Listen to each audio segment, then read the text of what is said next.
All right, we've finished the book, the book that broke the world, which is book 2 in the library trilogy. This one's much shorter than the first one. First one was about 500 pages, and this one was more like 350 or something like that. This will be spoiler free, but I do have a question. I'm dying to know what other people think of a certain aspect of this.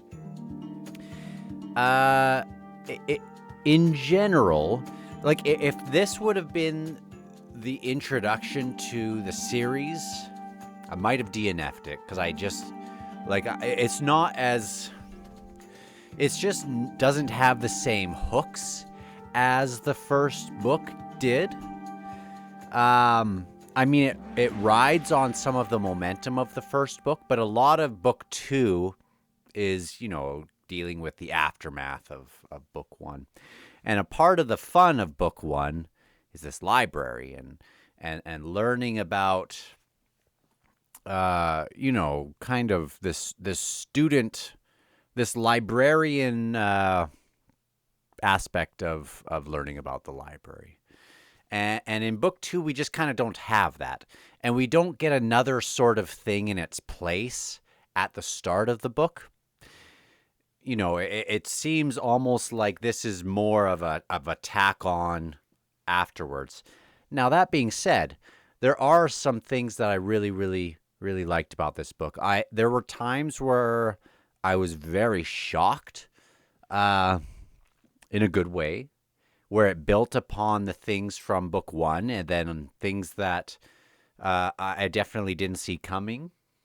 It builds on. It gives more information in book 2 in a way that it does hook you. But in general, it's just not as complete of a great. The first book I really, really, really loved, and I thought it just had a great beginning, middle, end. And this one kind of feels like we're already rolling in Act 2 instead of having that great kind of intro Act 1, even though we do have some new characters that were great, that I really liked. Very curious to see how this ends and if the landing gets stuck. Because there were definitely moments in this second one where I thought, maybe I'm just not as into this.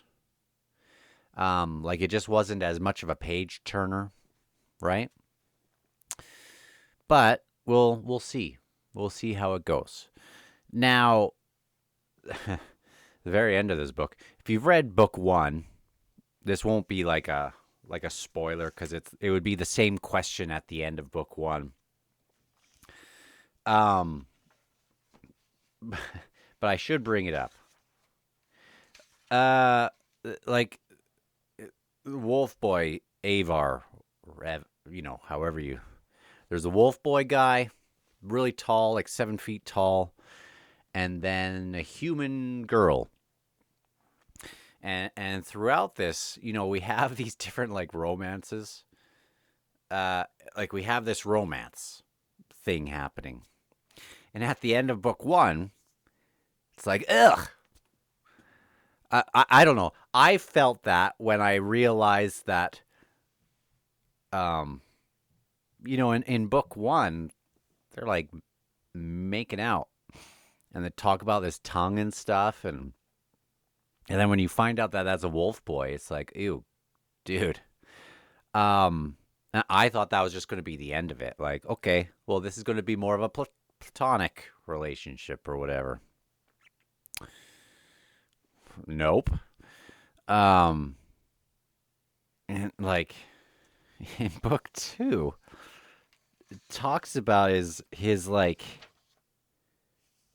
grippy tongue. Hold on. Oh, dude. It just grossed me out.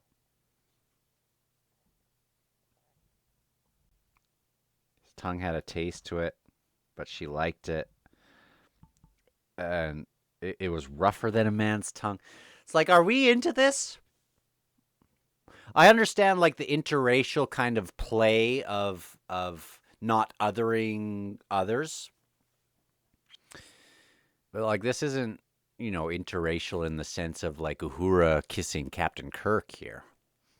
It's like this is a wolf boy with a grippy tongue. So anyway, just thought I'd throw this out there because it super grosses me out, but maybe other people are into it. But I can't help but like that's what I'm thinking about at the end of this book. Like,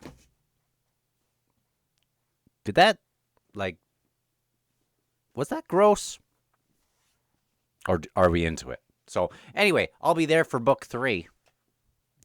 Dying to know what the heck happened in book 2 in a lot of ways because it was confusing.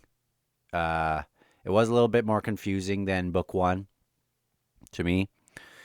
And I'm kind of left with my head spinning. I almost need a really good discussion video to now go watch because either I'm an idiot or there were things that kind of went over my head. And again, I just keep thinking about this wolf boy, this wolf boy's tongue. So anyway, talk to you later.